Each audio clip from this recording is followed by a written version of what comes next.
Hey everybody, it's David Pingree. We're out here today with our 2019 KTM Factory Edition 450. Just the whole media industry is getting their first look at this thing. And right off the bat, you might look at it and go, not a lot of changes. You know, I've seen kind of all of the stuff that they've done over the years, but you'd be wrong. Some actually really cool new things going on in this thing. Obviously the stuff that you get, the cosmetic look, orange frame, which I think most people personally really like. That's back for the Factory Edition model. You get the molded in graphics, which is really cool. The 25 number or whatever number you want actually comes as a sticker, so it's optional. You also get the Red Bull graphics, the wheels. They've gone to a DID rim with, it's a KTM hard parts look. So orange anodized hub, black DID rim with orange nipples. Really, really cool looking setup. Comes with a wave rotor in the rear and actually a floating wave rotor in the front. So there's some performance benefits there as well.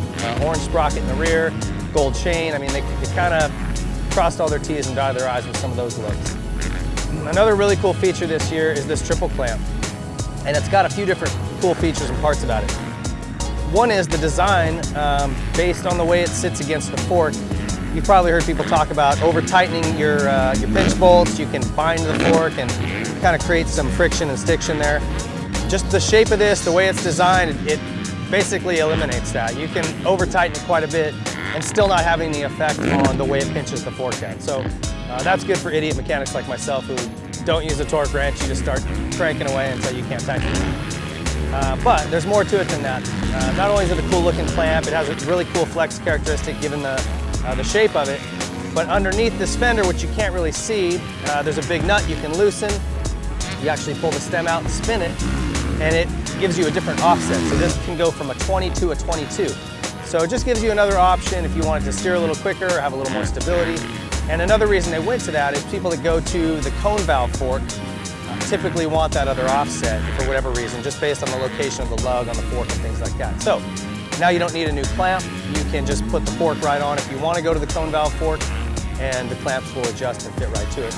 But it gives you a nice option as well to go out and try a different offset and see what you think of without spending any money.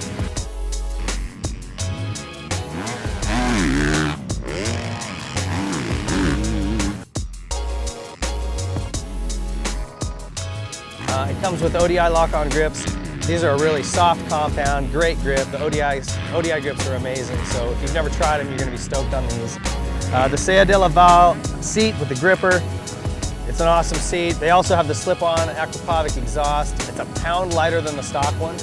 And this is actually the right way to go. You know, they left the standard header, which is really good. It's very difficult to beat this header. In speaking with some different exhaust companies, they tried and they're like, that's a really good header. They've done a lot of homework on it and it's dialed in. So just slipping the muffler on gives you a little bit better sound, a little cooler look, shaves some weight, and that comes right here on the Factory Edition. You know, these guys always talk about being ready to race, and I think that's really the key here with this bike. Inside the motor, there are a couple of changes. The piston is different. They've added some coatings just to basically reduce friction around where the ring sits, and it's supposed to give it a lighter, freer revving feeling.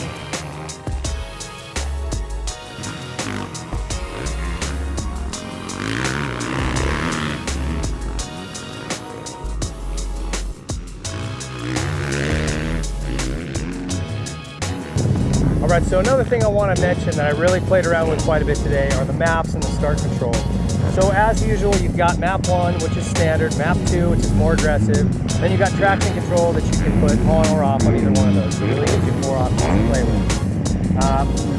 I started on the aggressive map because in the past that's what I've liked, but then I jumped back after I kind of got comfortable, and I found the conditions today, I like this standard map better. Traction control is one of those things you don't really notice it until you really need it. So if you hit a spot that's greasy and it starts to go sideways and light up on you, it'll just keep it in check enough that it doesn't really step out.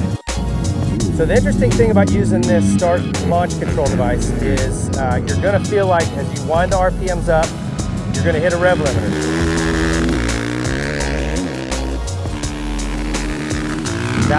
That's where you're meant to be. That kind of shows you where you want to be in that power.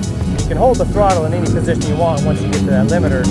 Then the idea is you can essentially just dump the clutch because the ignition and the timing is controlling your power output.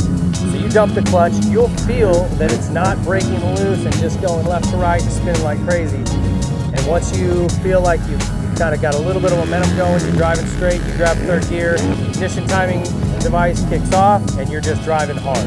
Now, going over to the starting device, admittedly, I haven't used this launch control too much. I haven't played with it, but I actually today, we took some time, I ran through the way it works.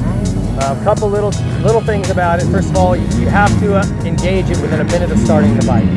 So if you've been riding and you pull over and you can try to do a start, you got to shut the bike off real quick, fire it right back up.